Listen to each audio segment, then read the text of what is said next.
Lumalala ang tensyon sa gitnang silangan at kasabay nito ang pagkabahala para sa kaligtasan ng libo-libong Pilipinong naroon. Kaya naman nanawagan si VP Sara Duterte ng pagkakaisa at panalangin para sa ating mga kababayan na naipit sa gitna ng kaguluhan. Si Jason Rubrico magbabalita.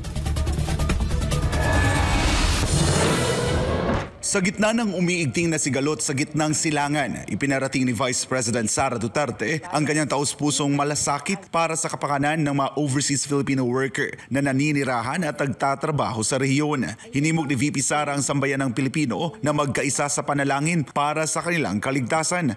The Office of the Vice President is deeply concerned about the welfare of Filipinos working and living in the Middle East as hostilities continue to escalate.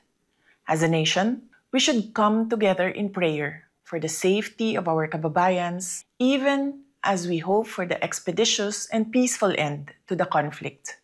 Binigyang diin ng Vice Presidente ang kahalagahan ng pagiging handa ng mga Pilipino sa harap ng lumalalang tensyon sa pagitan ng Israel at Iran. Kasabay nito ang paalala na maging mapanuri sa mga balita.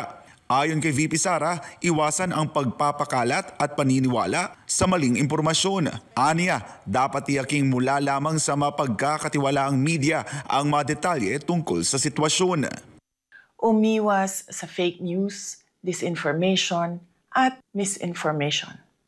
Tiyaking nagmumula sa mapagkakatiwalaang media group ang mga impormasyon hinggil sa mga kasalukuyang pangyayari.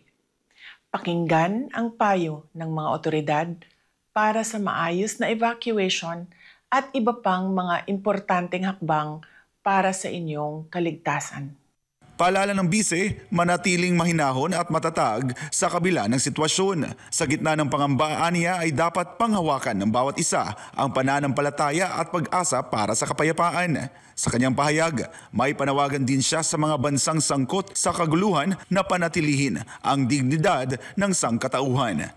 To all the governments involved in the conflict, we hope that you will always uphold the norms that safeguard humanity during these challenging times.